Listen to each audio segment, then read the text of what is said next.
what a moment to actually be at a Chamber of Commerce annual event where we say and admit we're dead last. And you know what? That's what building a community is all about, because we have to identify those problems and be able to work together to get to the top 10, to be the best, and we can do that working together. It's such an honor to work with the Chamber of Commerce that isn't afraid to say that, but it's also such an honor to see investors and entrepreneurs like the women who are just here launching Prosper Capital to be able to step out and for us to be able to support their leadership. Really, that's what entrepreneurship is all about, stepping out into that unknown, stepping out to close that gap. And in a way, we say this is our third priority. It's really not our last priority. It really starts with this whole spirit of entrepreneurship and innovation and discovery that St. Louis has really has made our past and is recreating our future. So we end in our conversation tonight with entrepreneurship, making sure that we are the place that supports entrepreneurs from around the world to come and to start and grow their businesses here. Danny, look, you and Suzanne both have represented very large companies, but you've been very supportive of the entrepreneurship agenda. Why is entrepreneurship such a priority? Yeah. Joe, I think we all know that innovation and entrepreneurship are key to our success and really vital for economic growth going forward. Let me give you just a few statistics on it. In Missouri alone, just our state, the average annual wage for a high-tech job is double the average annual wage for all other industries. So in the high-tech space, it's $87,000 on average for a job versus $43,000 for all the other industries. Second statistic that you may find interesting is 2/3 of our net new jobs in the United States are created by young companies defined as between 1 and 5 years old. And so it's just astounding that the new kids on the block are literally driving job growth across this country.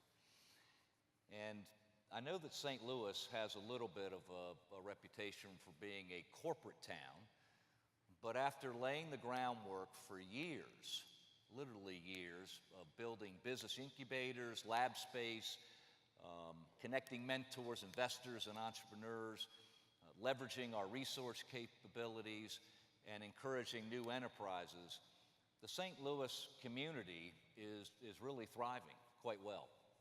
And we have now entrepreneurs and innovators that are coming to St. Louis in quite large numbers to pursue their hopes and their dreams.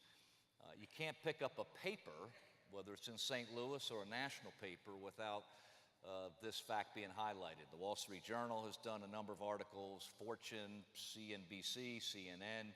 They've all predominantly featured St. Louis entrepreneurial rebirth and the boom over the last year. And so what we're talking about here is very real and it's very exciting.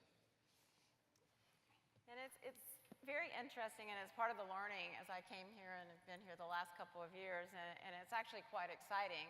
And I like your comments around the corporate world here, because one of the things that we've done inside our 150-something-year-old company, not quite 177, we're working on it, is created an innovative group within our organization. And maybe some of you have heard, we launched a company, a brand, if you will, called Spire. And what that is it's a natural gas fueling solution for commercial applications. And we announced our first station, which is at the Lambert International Airport. There are more to come, but that was our flagship station. And there's been a lot of national interest around that station and what we're doing there. So even inside those companies, we can have a little innovation.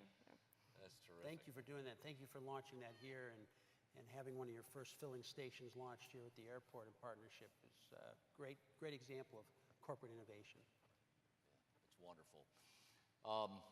So you can see lots of great things going on in the St. Louis community. I also want to announce tonight that at our last week's executive committee, as part of our commitment to this space and our commitment to accelerate St. Louis, we approved a $1 million capital allocation for equity funding through 630 and Prosper, and to help inspire the creation of what is going to be known as a new sidecar fund under the banner of St. Louis. We're pledging $700,000 towards this sidecar fund that will provide an additional source of private early stage capital to fuel our startups. We know for a fact that entrepreneurs are attracted to regions where startup capital is in large supply. We've come a long way, but we have more to do, and I believe, as do Joe and Suzanne and many others, that this fund will help fill that gap. We literally stand on the shoulders of Harold Bixby and the leaders of the chamber back in 1927, who pledged the original $25,000 to underwrite Charles Lindbergh's courageous flight. And today, I would say explorers, innovators, and entrepreneurs share the same spirit of St. Louis, and we do too.